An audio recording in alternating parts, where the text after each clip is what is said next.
De verdad es que siempre lo he dicho y, y lo afirmo en esta mañana, ustedes siempre están en mi corazón, ustedes siempre están en mis oraciones. Estar con ustedes es un placer para mí, especialmente compartiéndoles la palabra de Dios. Pasé momentos muy lindos, muy agradables con cada uno de ustedes. Me encanta estar con ustedes, así que siempre estoy dispuesto a servirle a mis hermanitos de Monterrey que me han tratado como un siervo de Cristo, me han recibido como un mensajero de Dios y eso se agradece a cada uno de ustedes. La palabra de Dios para esta mañana se encuentra en Apocalipsis capítulo 2, libro de Apocalipsis capítulo 2, versículos 8 al versículo 11. El mensaje a la iglesia de Cristo en Esmirna. Voy a leer del capítulo 2 de Apocalipsis, versículos 8 al 11. Y voy a dar lectura a esta palabra de Dios en el nombre de nuestro glorioso, precioso Salvador Jesucristo.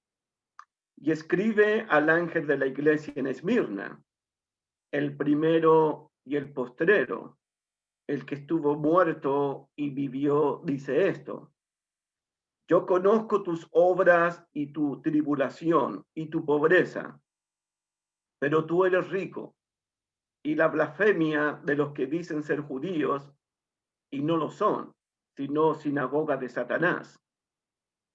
No temas en nada lo que vas a padecer.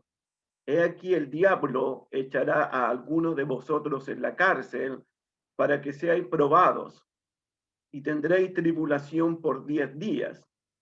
Sé fiel hasta la muerte, y yo te daré la corona de la vida. El que tiene oído, oiga lo que el Espíritu dice a las iglesias. El que venciere no sufrirá daño de la segunda muerte. Amén. Para poner en contexto este pasaje, hubo dos épocas donde la iglesia de Cristo sufrió mucho en manos del imperio romano. Cuando gobernó Nerón, uno de los crueles emperador romano, por mano de Nerón fue muerto el apóstol Pablo y fue muerto el apóstol Pedro en los años 60 antes del 70. Fueron muertos esos dos apóstoles.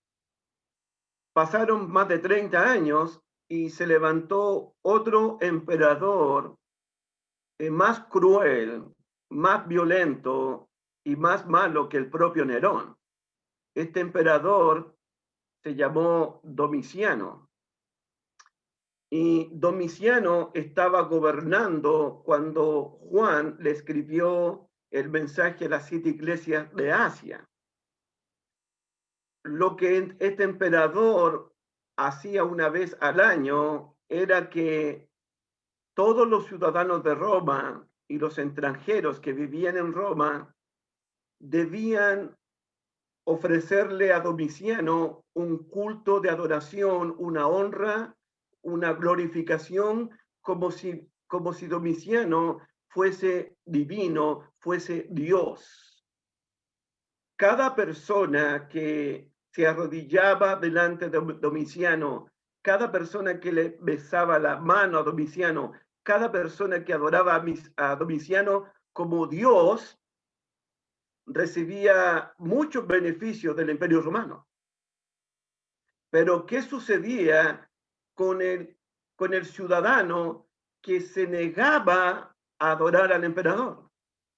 Que se negaba a besarle la mano al emperador, a arrodillarse ante el emperador. ¿Qué pasaba con ese ciudadano?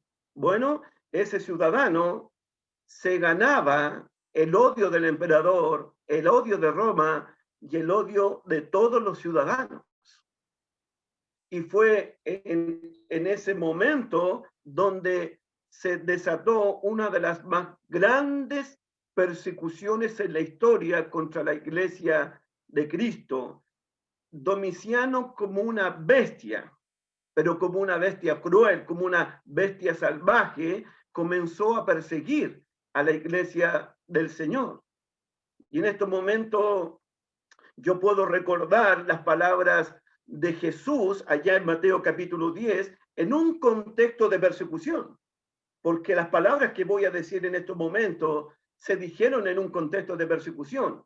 Las palabras de Jesús fueron: cualquiera que me niegue, cualquiera que me niegue delante de los hombres, yo le negaré delante de mi Padre que está en los cielos.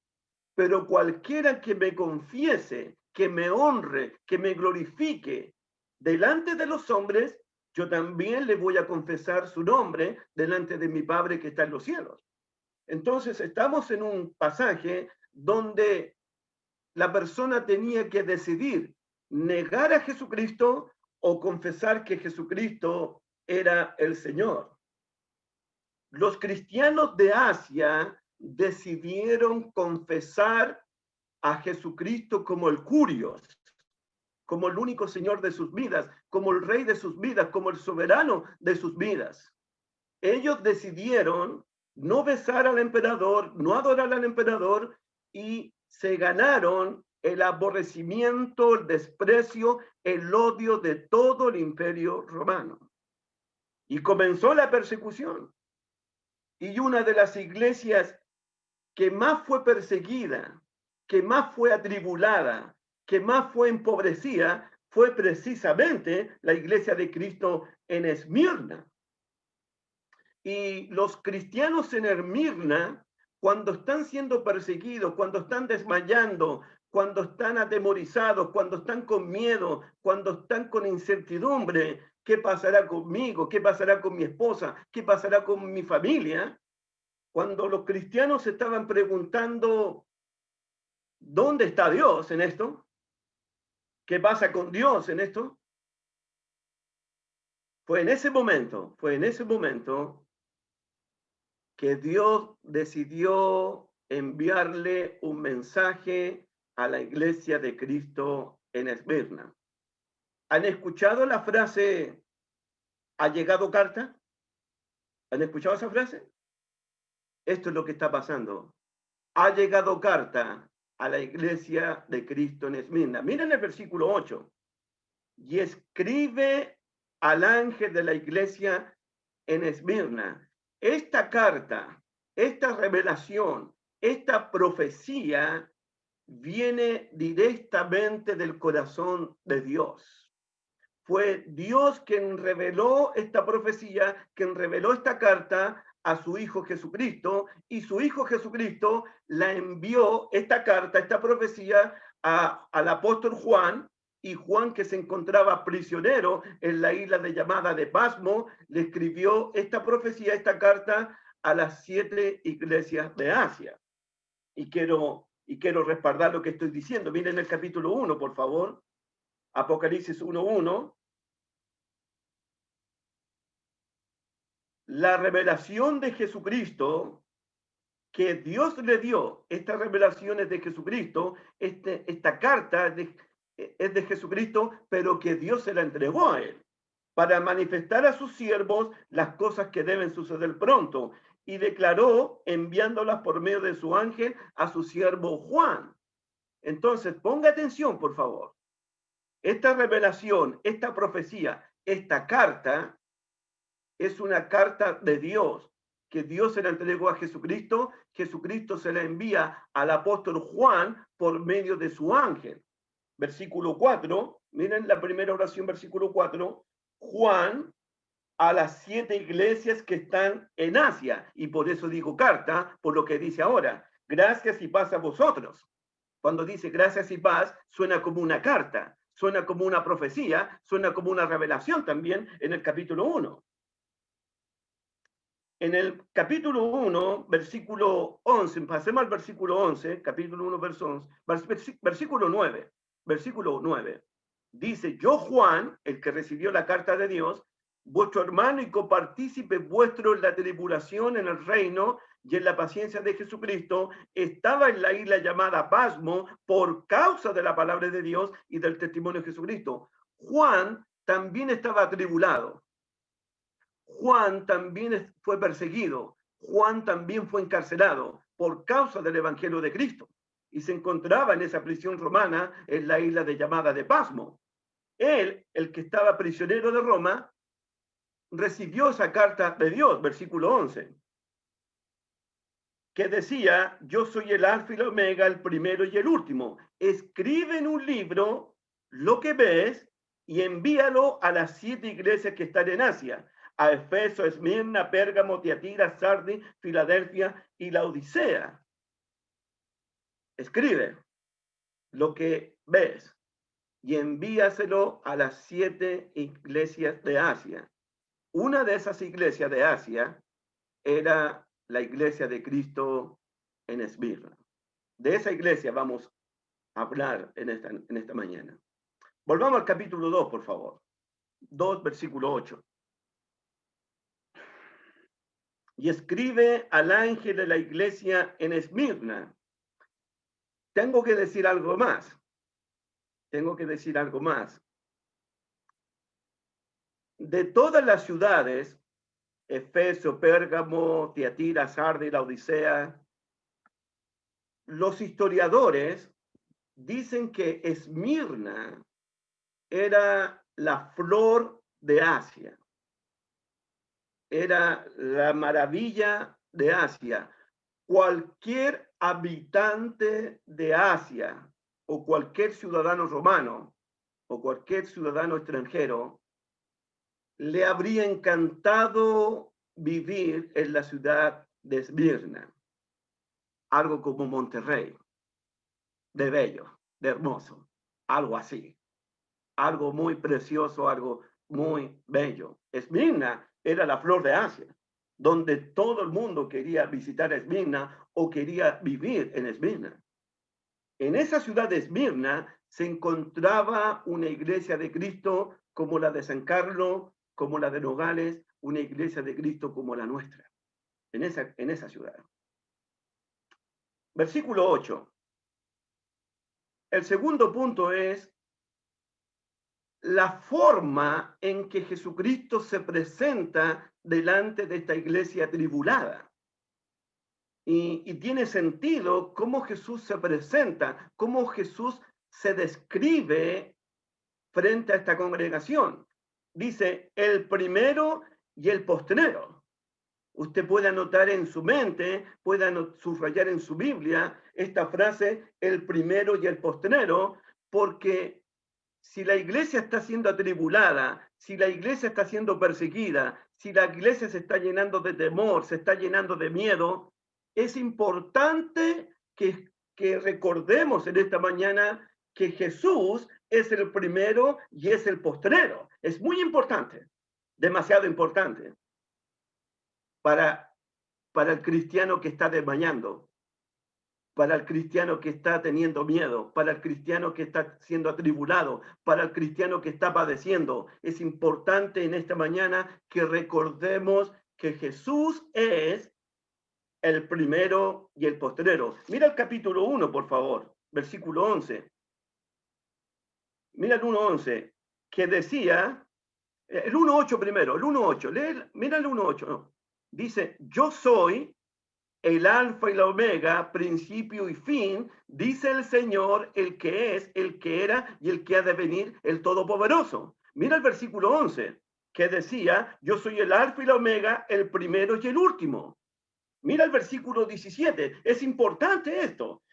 Cuando le vi, caí como muerto a sus pies y él puso su diestra diciéndome, no temas, yo soy el primero y el último. Y cuando tú vas a terminar Apocalipsis, mira el capítulo 21 del Apocalipsis, porque aquí vamos a estar toda la mañana. Mira Apocalipsis 21, versículo 6. 21:6.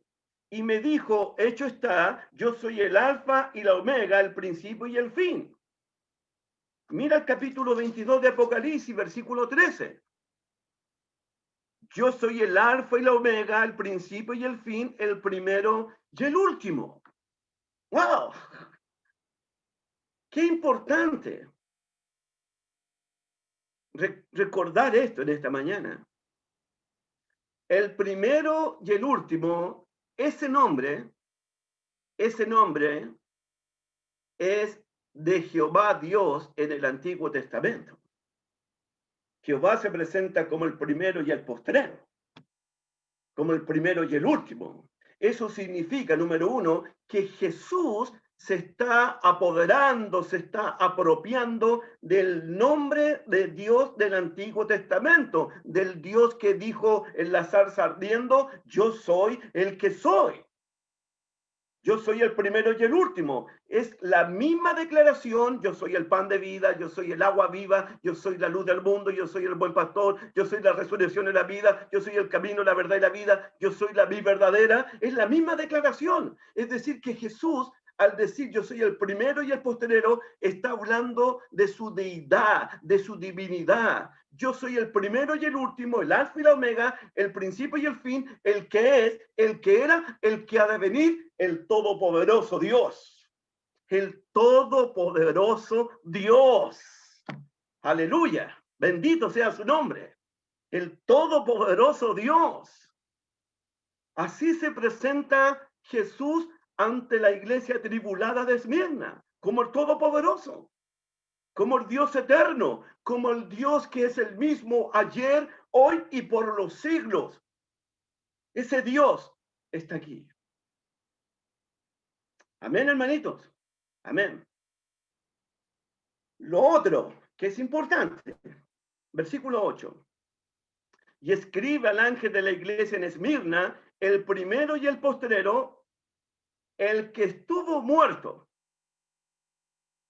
y vivió. El que estuvo muerto. La idea es, estuve verdaderamente muerto. Estuve verdaderamente muerto. Me despreciaron, me encarcelaron, me pasaron por 6 juicios, me condenaron, me azotaron, me escupieron, me despreciaron, me desnudaron, me avergonzaron, me azotaron y me mataron. Esa es la idea aquí. El desprecio de Jesús, el rechazo hacia Jesús, la humillación de Jesús, hasta que lo condenaron a muerte en esa cruz romana. Estuvo muerto y estuvo verdaderamente muerto y vivió, y vivió. ¿Saben por qué? Miren el capítulo 1 de Apocalipsis, versículo 18, 1:18, por favor. No temas, yo soy el primero y el último, y el que vivo y estuve muerto, mas he aquí que vivo por los siglos de los siglos. Amén. Y tengo las llaves de la muerte y del Hades. Vivo por los siglos de los siglos. Estuve muerto, pero ahora vivo, porque Él es la vida.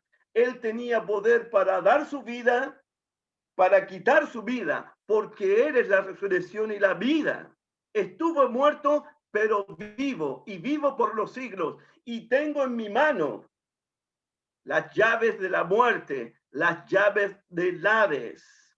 Hermano, la tumba no pudo retenerlo.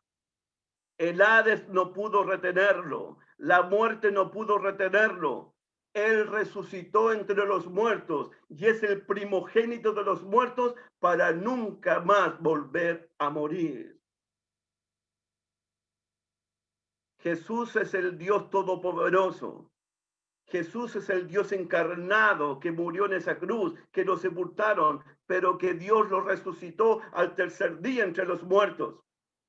En los evangelios dice que el Padre lo resucitó entre los muertos, dice que el Espíritu Santo lo resucitó entre los muertos y él mismo dijo, destruyan este templo y yo en 3 días lo vuelvo a levantar este templo, porque él es la resurrección y la vida.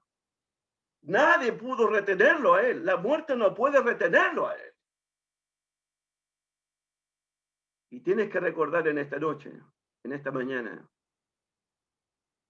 que tu Dios, que mi Dios, que tu Redentor y mi Redentor vive y vive por los siglos. Él está presente, Él está vivo, Él está reinando, Él está gobernando. Él es el Señor. Ni la muerte pudo retenerlo a Él. Así que esa es la descripción. El primero y el último, y el que estuvo muerto y vivió, dice esto. Volvamos al 2:8, por favor. ¿Cómo termina el versículo 8? ¿Cómo termina el versículo 8? Dice esto. Wow. Hermanos y hermanitas apreciadas, quien va a hablarte en esta mañana es el primero y el último. Quien va a hablarte en esta mañana es, el que era y el que ha de venir, el Todopoderoso. Quien va a hablarte en esta mañana es el que estuvo muerto y vivió. Dice esto. Él va a hablar a tu vida en esta mañana. Tu Señor, tu Dios, el Todopoderoso Dios va a hablarnos en esta mañana. Dice esto. Veamos. Versículo 9. Yo conozco tus obras y tu tribulación y tu pobreza, pero tú eres rico, y la blasfemia de los que dicen ser judíos y no lo son, sino sinagoga de Satanás. La primera observación que quiero hacer es el conocimiento exacto del primero y el último, el conocimiento exacto del que estuvo muerto y vivió. Yo conozco, anoten eso, yo conozco. Él conoce la tribulación de la iglesia. Él conoce la pobreza de la iglesia. Él conoce la blasfemia de los que son judíos, pero no lo son, sino que son sinagogas de Satanás. Él conoce los padecimientos de su iglesia. Él conoce los miedos de su iglesia. Él conoce los temores de su iglesia. Él conoce el terror de la iglesia. Él conoce eso. Número 1, conozco tus obras porque Él es Dios. Y miren el versículo 18, 2:18, por favor. Miren el 2:18. Y escribe al ángel de la iglesia en Tiatira, el Hijo de Dios, el que tiene ojos como llama de fuego. Él tiene los ojos como llama de fuego y sabe lo que está pasando en su iglesia. Él sabe eso. Versículo 23, miren el 2:23, por favor. Y a sus hijos heriré de muerte, y todas las iglesias sabrán que yo soy el que escudriño la mente y el corazón. Él conoce la situación de la iglesia porque tiene los ojos como llama de fuego, porque Él escudriña la mente y el corazón, porque Él es el primero y el último, porque Él es Dios. Además, en el capítulo 1, dice versículos 2 y 13, miren el capítulo 1, 2 y 13, y me volví para ver la voz que hablaba conmigo, y vuelto vi 7 candeleros de oro, y en medio de los 7 candeleros de oro, recuerden que los 7 candeleros de oro en Apocalipsis representan a las 7 iglesias de Asia. Recuerden eso. Dice, y el versículo 13, y en medio de los 7 candeleros, a uno semejante al Hijo del Hombre, vestido con ropa que llegaba a los pies, ceñido por el pecho con un cinto de oro. Su cabeza y sus cabellos eran blancos como blanca lana, como nieve, sus ojos como llama de fuego. Yo conozco tus obras. ¿Saben por qué? Porque Jesús camina, porque Jesús anda en medio de los 7 candeleros de oro. Jesús camina por medio de la iglesia de Cristo. Jesús anda en medio de su congregación, anda en medio de su pueblo. Y por eso Jesús puede decir, yo conozco tus padecimientos, conozco tu tribulación, conozco tu pobreza, porque eres Dios, porque tiene los ojos como llama de fuego, porque escudriña la mente y el corazón, y porque Él anda en medio de los 7 candeleros de oro. Jesús sabe perfectamente lo que está pasando con su iglesia. Sabe perfectamente las necesidades de su iglesia, los temores de su iglesia, la tribulación de su iglesia. Él sabe perfectamente qué está pasando contigo, mi hermanita, qué está pasando contigo, mi hermanito. Él lo sabe. Recuerden que en Efesios, Él es el que cuida la iglesia de día y de noche. Él es el que sustenta a su iglesia. Él es el que protege a su iglesia. Él es el que ama y se entrega por su iglesia. Recuerden eso. Amén, hermanitos. Amén. Versículo 9, 2:9, 2:9. Yo conozco tus obras y tu tribulación. La palabra tribulación aquí, yo conozco por lo menos varias iglesias que fueron atribuladas en el primer siglo. Pero para mí, no sé para usted, dos de las iglesias más atribuladas en Nuevo Testamento fueron la iglesia de Macedonia, en 2 Corintios 8, su profunda pobreza y su gran prueba de tribulación. Las iglesias de Filipo, de Berea y de Tesalónica, que son las iglesias de Macedonia. Y la otra, más atribulada, es la iglesia de Cristo en Esmirna. Y Jesús dice, yo conozco tu tribulación. Es decir, que los hermanos de Esmirna, escúcheme bien por favor, los hermanos de Esmirna realmente están siendo atribulados. La están pasando muy, pero muy mal en su tiempo.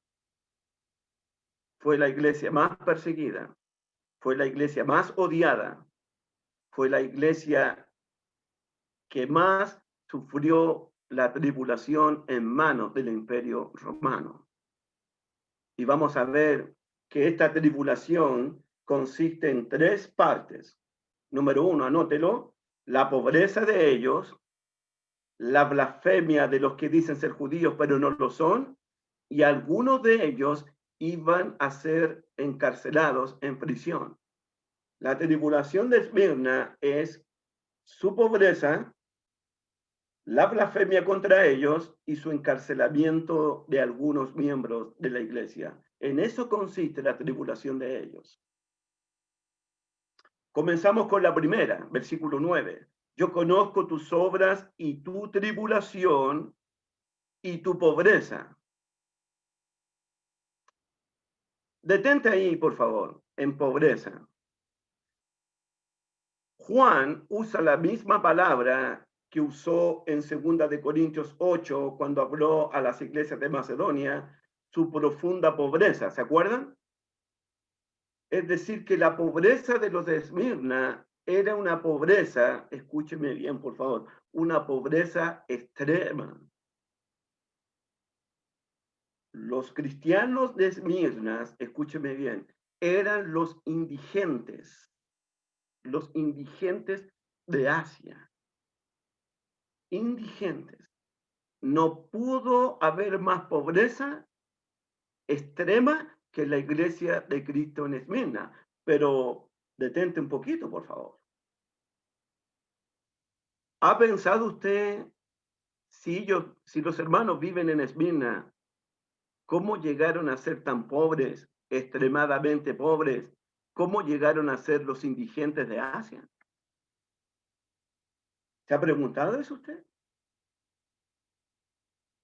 Hermanos, Roma le cerró todas las puertas a los cristianos de Esmirna.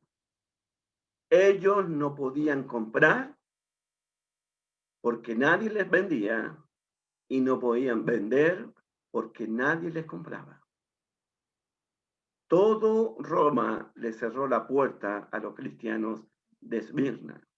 Es interesante para mí, estoy preparando para 2022, porque estoy con Juan todo el tiempo, que la iglesia en la Odisea era demasiado rica y los de Esmirna demasiado pobre. Es una cosa que pensé la semana.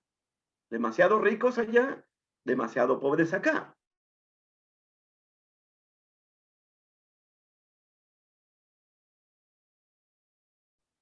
Confiscó todos los inmuebles, todos los bienes, todos los terrenos de los hermanos de Esmirna. Los dejaron prácticamente viviendo en la calle. Los dejaron viviendo prácticamente en la calle. Es decir, que el Imperio Romano los empobreció a ellos, cerrándole las puertas para no comprar, cerrándole las puertas para no vender, en los negocios, en todos los aspectos de la vida. Esa era la tribulación de ellos. Ningún beneficio del gobierno romano, ningún cuidado del gobierno romano.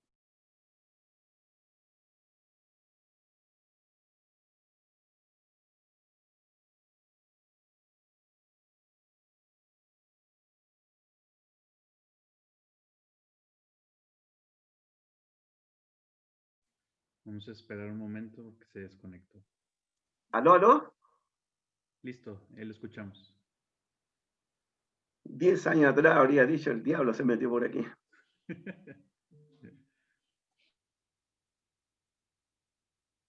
El imperio los empobreció a los hermanos de Esmirna, totalmente.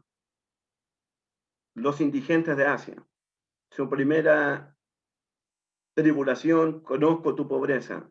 Y Jesús cuando dice conozco tu pobreza, también puede añadir, y la entiendo.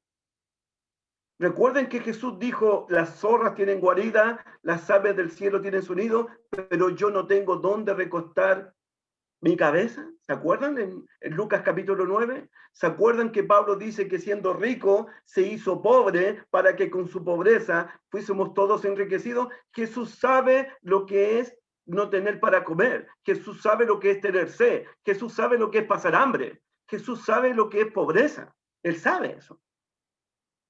De hecho, cuando le pidieron que pagara un impuesto, no tenía monedas en su bolsillo. Tuvo que enviar a un apóstol a sacar de un lago, de un río, en la boca de un pez, una moneda. Jesús no tenía. Jesús sabe lo que es pasar necesidad. Jesús sabe de pobrezas. Jesús dice, conozco tu pobreza y sé por lo que estás pasando. Sé tus necesidades. Yo también pasé por eso. Te entiendo perfectamente. Además, versículo 9, pero tú eres rico, claro. Pobre para los hombres, ricos para Dios, porque estaban enriquecidos en Cristo. En Cristo no les faltaba nada espiritualmente. Toda bendición espiritual los de Esmirna la tenían gozando en Cristo Jesús. Es como los de Macedonia. Su profunda pobreza abundaron en riqueza de su generosidad. Ricos para Dios, pobres para la gente, para el mundo. Número 2, versículo 9. Y la blasfemia de los que dicen ser judíos y no lo son, sino sinagoga de Satanás. La pobreza se une el vituperio, el aborrecimiento, la calumnia, la persecución verbal. Cuando dice blasfemia, todo el imperio romano, intrigado por los que dicen ser judíos pero no lo son, hablaban de los cristianos como criminales, como malhechores. Hablaban mal de los cristianos. Imagínate, el gobierno hablando mal de los cristianos, los vecinos hablando mal de los cristianos, los comerciantes hablando mal de los cristianos, todos en boca de los cristianos, todos hablando mal contra el cristiano, todos despreciando verbalmente a los cristianos, tratándolos de criminales, de delincuentes, despreciándolos, maldiciéndoles, hablando mal, maldición, maldición contra ellos. Y también Jesús dice, yo conozco la blasfemia. Jesús está diciendo en esta mañana, lo termina, yo sé lo que significa ser calumniado, ser vituperado, ser blasfemado. A Jesús lo trataron de Belcebú, príncipe de los demonios. A Jesús le dijeron bastardo, nacido en fornicación. A Jesús lo trataron de lunático, de engañador, de mentiroso. Jesús sabe de blasfemias también. A Jesús, ¿cuántas personas hablaron mal contra Jesús? Dijeron cosas malas contra Jesús. ¿Cuántas personas insultaron a Jesús? Y estos judíos que no reconocen a Jesús como el Cristo, que no reconocieron a Jesús como el Mesías, instigaron a los romanos a blasfemar contra los cristianos de Esmirna. Y dice el versículo 9, termina el versículo 9, sino sinagoga de Satanás. Usted sabe que la sinagoga era para adorar a Dios, para leer la lectura de la ley de Moisés, los salmos y los profetas, para cantar, para adorar a Dios. Pero la sinagoga de estos judíos se convirtió en sinagoga de Satanás. ¿Por qué? Porque si es sinagoga y no se reconoce a Jesús como el Cristo, a Jesús venido en carne, a Jesús como Dios, es una sinagoga de Satanás. Quien no reconozca al Dios encarnado, al Cristo maravilloso, al Dios que se hizo carne y habitó entre nosotros, si no se reconoce que Jesús es el Cristo, el Mesías, el enviado por Dios, esa sinagoga, aunque cante a Dios, aunque lea la Biblia para Dios, esa sinagoga para Jesús es una sinagoga del diablo, pero no de Dios. Así es. Cuando se rechaza al Mesías, cuando no se cree en el Cristo, del Hijo de Dios, lo de Dios se convierte en del diablo, realmente. Versículo 10. Vamos acercándonos al tema principal de este pasaje. No temas en nada lo que vas a padecer. He aquí el diablo echará a alguno de vosotros en la cárcel, para que seáis probados y tendréis tribulación por 10 días. Sed fiel hasta la muerte, yo te daré la corona de la vida. Hay 3 observaciones que quiero hacer de este versículo. La primera que quiero hacer es el tiempo del padecimiento. La iglesia de Esmirna ya estaba siendo atribulada. En el versículo 9, yo conozco tu tribulación. Pero en el verso 9, miren el verso 9, por favor, no temas en nada lo que vas a padecer, el tiempo futuro. Y miren la segunda frase, he aquí el diablo echará a alguno de vosotros en la cárcel para que seáis probados y tendréis tribulación. ¿Se dieron cuenta del tiempo? Están siendo atribulados y Jesús dice, las tribulaciones van a continuar. La persecución va a continuar, los padecimientos van a continuar, el hambre va a continuar, el miedo va a continuar. Eso es lo que Jesús le está diciendo a esta iglesia. Vienen más tribulaciones, vienen más padecimientos, viene más persecución, vienen más pruebas. En el mundo tendréis aflicción. Ese es el mensaje. No ese es el mensaje principal, pero eso es lo que Jesús está diciendo. Pero es interesante, y por fin pude investigar, nunca en mi vida había investigado, tuve que investigar. Versículo 10, no temas en nada lo que vas a padecer. Miren lo que el primero y el último, el que estuvo muerto y vivió, miren lo que le dice a la iglesia tribulada, a la iglesia pobre, a la iglesia que está padeciendo. No temas en nada. ¿Saben cuántas veces aparece la palabra no temas, no temáis, no tengas miedo? ¿Saben cuántas veces aparece en la Biblia? 365 veces. Una para cada día del año. Entonces, cada mañana lo primero que me dice Jesús al despertar: Pedro, no tengas miedo en este día. No tengas temor en este día. Yo soy el primero y el último, Pedro. Pedro, recuerda que estuve muerto, pero que vivo por los siglos de los siglos. Cada día que amanece, Jesús te está diciendo a tu vida: no tengas miedo. No tengas temor en lo que van a sufrir. Todo el tiempo. Se lo dijo a Abraham, se lo dijo a Isaac, se lo dijo a Jacobo, y lo dice en toda la Biblia. No tengan miedo lo que van a sufrir. Versículo 10. No temas en nada lo que vas a padecer. He aquí el diablo echará a algunos de vosotros en la cárcel. Y aquí encontramos que no fue Domiciano. Domiciano fue el instrumento. No fueron los soldados romanos los que persiguieron a la iglesia, los que aborrecieron a la iglesia, los que empobrecieron a la iglesia, los que hicieron sufrir a la iglesia. El diablo está detrás de todo esto, dice Jesús. ¿Se acuerdan en Primera de Pedro cuando gobernaba Nerón? Cuando gobernaba Nerón, Pedro dice en Primera de Pedro 5:8 que el diablo, vuestro adversario, ahí lo dijo, el diablo, vuestro adversario, anda como león rugiente buscando a quien devorar, por medio de Nerón. Aquí, por medio de Domiciano, el diablo anda como una bestia salvaje, como una bestia cruel, tratando de perseguir, de aplastar, de humillar, de atribular a la iglesia de Cristo. Eso significa como implicación que nuestra lucha, nuestras guerras, nuestras batallas no son contra carne ni sangre. Nunca han sido contra carne ni sangre, sino contra principados, contra potestades, contra gobernadores de las tinieblas de este siglo. Principados, potestades, huestes de maldad en las regiones celestes. El diablo es nuestro adversario, el diablo es nuestro enemigo.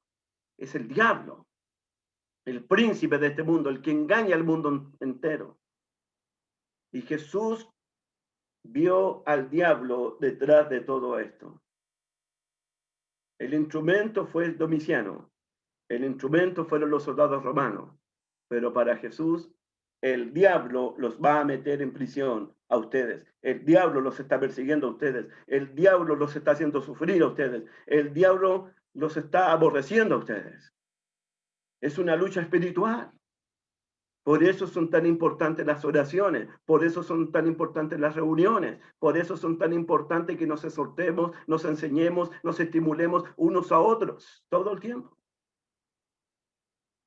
Versículo 10, no temas en nada lo que vas a padecer, he aquí el diablo echará a alguno de vosotros en la cárcel para que seáis probados y tendréis tribulación por 10 días. Necesito recordarle un poquito la historia, lo que está detrás del Apocalipsis, el trasfondo histórico de Apocalipsis. Yo sé que muchos de ustedes lo saben, pero necesito recordarlo en esta mañana. Imagínate esta escena. Llegan los soldados romanos a tu casa.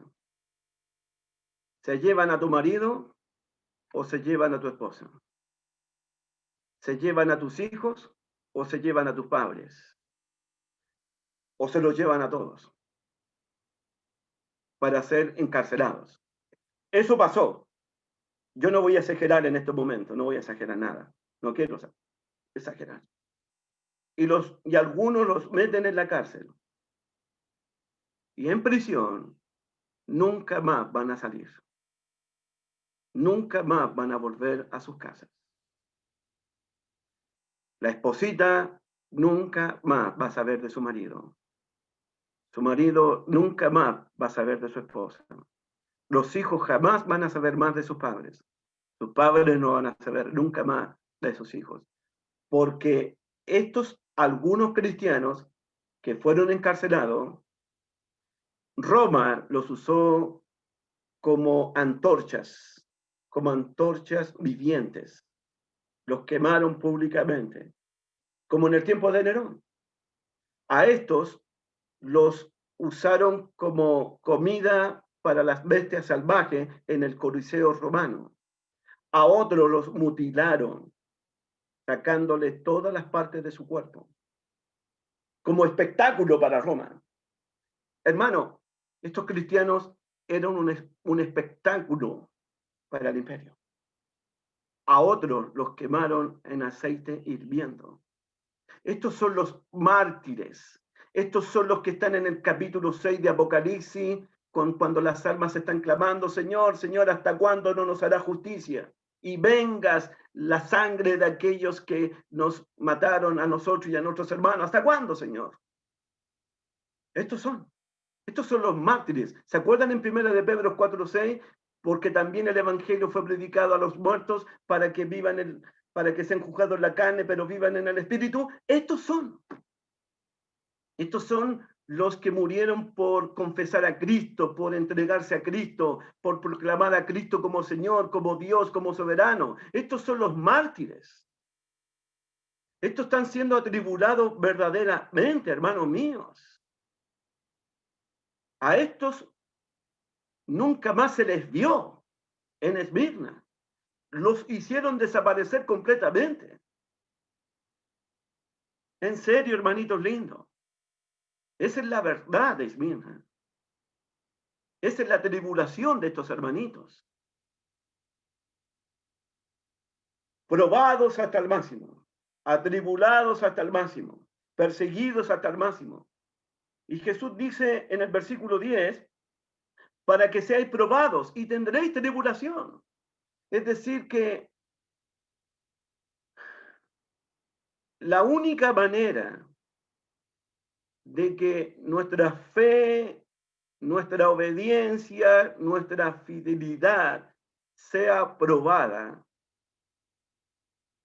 es en medio de una tribulación, es en medio de las pruebas, es en medio de las lágrimas, es en medio de un dolor, es en medio de la pobreza, es en medio de la necesidad, en medio de la enfermedad. Dios nos está probando. ¿Seguiré amando a Cristo como antes? ¿Seguiré siendo fiel al Señor?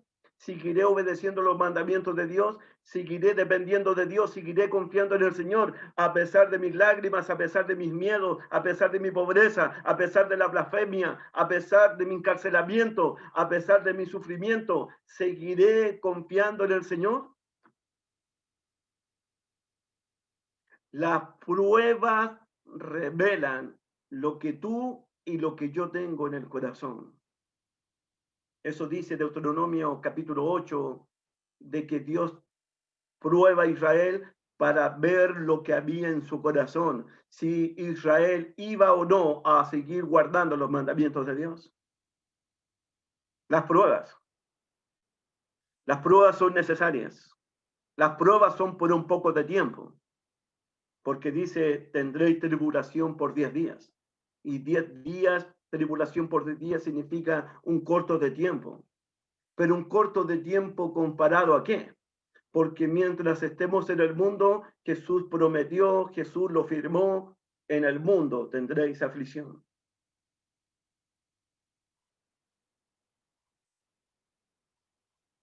Las pruebas son parte de la vida cristiana, son parte del discípulo de Cristo, son parte de nuestra vida. En Primera de Pedro, ¿se acuerdan cuando Pedro recuerda que fuimos llamados como Cristo para seguir las pisadas de Cristo, para seguir el ejemplo de Cristo? ¿El ejemplo de Cristo en qué? En padecimiento, en sufrimiento. Fuimos llamados para padecer como nuestro Señor. ¿Cuál es el mensaje del primero y el último? ¿Cuál es el mensaje del que estuvo muerto y vivió para la iglesia de Esmirna? Versículo 10. ¿Cuál es el mensaje? Sé fiel hasta la muerte. Ahí está. A pesar de tu pobreza, a pesar de tus necesidades, a pesar de la blasfemia de los que dicen ser judíos, a pesar de tu encarcelamiento, a pesar del odio del mundo, a pesar del desprecio del mundo, a pesar de tus lágrimas, a pesar de tus miedos, Jesús lo único que le dice a la iglesia: manténganse fieles, manténganse fieles, permanezcan fieles. Y cuando dice hasta la muerte, e incluso si llegases a morir por mi nombre,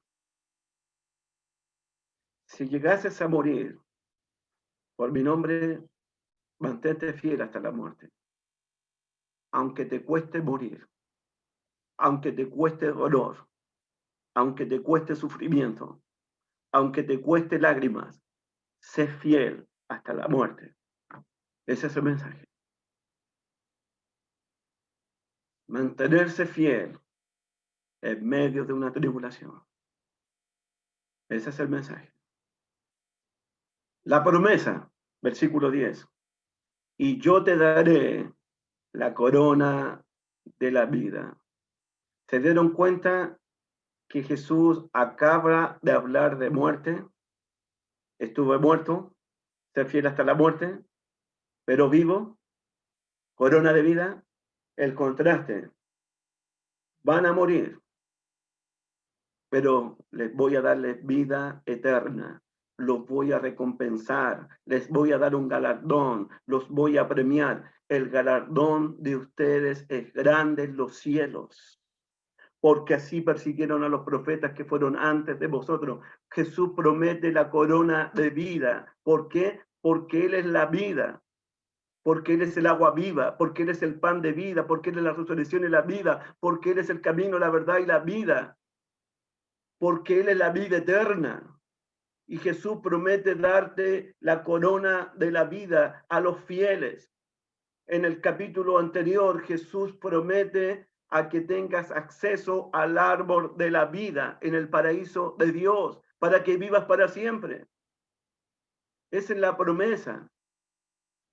Jesús está prometiéndole a la iglesia que sufre un galardón completo, una corona completa, pero le llama la corona de la vida, similar a la corona de justicia. Eso es lo que promete Jesús a los fieles. La recompensa, el premio, el galardón es para los que se mantienen fieles hasta la muerte, a los que perseveran hasta el fin, a los que proponen en su corazón, a los que determinan en su corazón mantenerse fiel al Señor, a pesar de todo. A pesar de todo. Manténganse fieles. Amén, hermanitos. Versículo 11. Versículo 11.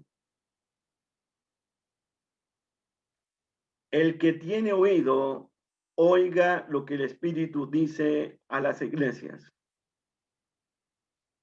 La idea de oídos, que es una de las cosas más importantes en las enseñanzas de Cristo, como las parábolas del sembrador, 9 veces: el que tiene oídos, el que tiene oídos. Oír, oír. Aquí dice lo que el Espíritu dice a las iglesias. Pero recuerden la introducción. Esta es una revelación de Dios el Padre. ¿Se acuerdan? Capítulo 1, verso 1. Pero en el verso 8, miren el verso 8, escribe al ángel de la iglesia, el primero y el posterior, el que estuvo muerto y vivió, dice esto. Ese es Jesucristo. Y ahora es el Espíritu Santo. Eso significa quien está hablando a la iglesia de Esmirna y quien le está hablando a la iglesia de San Carlos es Dios el Padre, es Dios el Hijo y es Dios el Espíritu Santo. Te está hablando en esta mañana. El Dios trino, el Dios de la deidad, el Dios Padre, Jesucristo el Hijo y el Espíritu Santo te están hablando en esta mañana. Sean fieles hasta la muerte. El que tiene oídos, oiga lo que el Espíritu dice a las iglesias. El que venciere no sufrirá daño de la segunda muerte. Nuevamente, alguien me enseñó que el mensaje de Apocalipsis es la victoria de Cristo y la victoria del cristiano fiel. El cristiano fiel, dice el versículo 11, el que venciere ¿en qué, hermanos míos? El que venciere a pesar de la pobreza, a pesar de la blasfemia, a pesar del encarcelamiento, a pesar de la persecución, el que venciere, el que se mantiene fiel, el que pueda vencer estas pruebas, el que pueda vencer esta tribulación, el que pueda vencer esta persecución, el que puede vencer este mal momento, este momento de crisis, este momento de miedo, este momento de incertidumbre, el que venciere. Dios nos está llamando a ser vencedores, a triunfar en medio de las pruebas, a triunfar en medio de la tribulación, a triunfar en medio del dolor, a ser más que vencedores por medio de aquel que nos amó. De hecho, en Apocalipsis 21, miren lo que dice el 21, versículos 6 y 7. Es el mismo mensaje al final, es el mismo mensaje. Apocalipsis 21, versículos 6 y 7, y me dijo, hecho está, yo soy el alfa y la omega, el principio y el fin. Al que tuviere sed, yo le daré gratuitamente de la fuente del agua de la vida. El que venciere, heredará todas las cosas y yo seré su Dios y él será mi hijo. Al que venciere, va a heredar todas las cosas. Yo seré vuestro Dios y tú serás mi hijo. A los vencedores. Volvamos a Apocalipsis 2:11. Pero aquí dice en el 2:11, el que venciere no sufrirá daño de la segunda muerte. En Apocalipsis, la segunda muerte simbólicamente es el lago de fuego, que se refiere a la separación eterna entre el hombre y Dios. El lago de fuego, la segunda muerte, es la perdición eterna, el castigo eterno, dicho de otra manera, el infierno eterno. El que venciere no va a sufrir la segunda muerte, el castigo eterno, la perdición eterna, el infierno eterno. No lo va a sufrir. Esa es la promesa que nos está haciendo Dios el Padre, Dios su Hijo Jesucristo y Dios el Espíritu Santo. Esa es la promesa para esta mañana, amados hermanos. Mis últimas dos observaciones son las siguientes. Si yo preguntara en esta mañana, ¿qué sería lo peor? ¿Qué sería lo peor que le pudiera suceder a un cristiano en el día de hoy? ¿Cuál sería lo peor? ¿Cuál sería la peor noticia? El peor acontecimiento que le pudiera suceder a una persona como tú, a una persona como yo. ¿Qué sería lo peor? ¿A que llegara la pobreza en nuestra familia? Porque eso llegó a Esmirna. Que llegara el desempleo, que se nos cerrara la puerta para entrar, para salir, para comprar, para vender. Yo ruego que Dios nos libre de todo esto. ¿Qué sería lo peor que nos pudiera suceder? Que la gente hablara todo el tiempo mal de nosotros.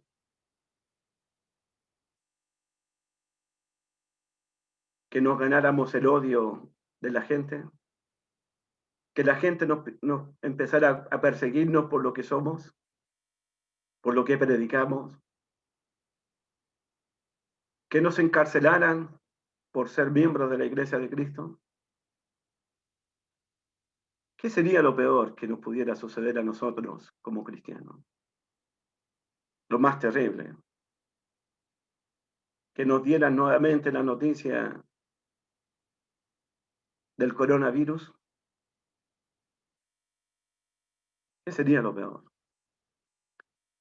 Sinceramente, y yo lo creo con todo mi corazón, que lo peor que me pudiera sucederme a mí, o a ti, o a cualquier cristiano, es no ser fiel a Jesucristo hasta la muerte. Es no recibir la corona de la vida, el premio que Dios ha prometido a los que le aman. No ser fiel a Cristo es lo peor que le puede suceder a un hijo de Dios. Es no mantenerse fiel. En medio de la tribulación, en medio del dolor, en medio de las necesidades, de las enfermedades y de las muertes. No ser fiel a Jesús es lo peor que le podría suceder a un hijo de Dios. Y mi segunda y última observación es que la iglesia de Esmirna, que fue atribulada, cuando yo leí el tema de la cárcel, de la prisión aquí en el versículo 10, yo no sé si te ha pasado, hermanito, el diablo echará a alguno de vosotros en la cárcel. Cuando yo leí eso, ¿sabes lo que sentí?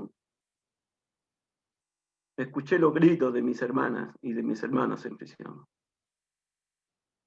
Escuché los gritos de desesperación, de miedo. Escuché todo eso. Porque se oían los gritos en prisión. Se oían los gritos de terror de las hermanitas, de los hermanitos allá en prisión. Se oía todo eso. Sabemos por la historia que algunos comenzaron a cantar y a alabar al Señor también, al Cristo que vive para siempre. A esos cristianos se les dice en Apocalipsis 21, miren el 21 por favor, Apocalipsis 21. Versículo 4. A todos esos cristianos que estaban llorando, que habían sido muertos, que habían sido perseguidos, que los habían empobrecidos, a todos esos cristianos Jesús dice en el verso 4, enjugará Dios, secará Dios toda lágrima de los ojos de ellos. Sí, estaban todos llorando ahí en el martirio. Toda lágrima de los ojos de ellos, y no habrá muerte, no habrá más llanto, ya no habrá más gritos, ya no habrá más clamor, ya no habrá más dolor, porque las primeras cosas pasaron. Hermanitos de San Carlos, sigamos siendo fieles a Jesucristo, porque las lágrimas que hemos derramado, el dolor que hemos sentido, el miedo que hemos sentido, la muerte que nos ha acechado, eso ya va a terminarse, ya va a acabarse. Y Dios va a secar tus lágrimas, Dios va a quitar tu dolor, Dios va a quitar tus tristezas, y Dios va a crear para ti un cielo nuevo y una tierra nueva, donde no va a existir más la muerte, no va a existir más el llanto, no va a existir más las lágrimas, no va a existir más el dolor, sino que serás tú y tu Dios, yo y mi Dios, reinando para siempre, como sacerdotes, como reyes y sacerdotes para Dios nuestro Padre. Que Dios me los bendiga, que Dios me los cuide, que Dios me los proteja. Los quiero mucho.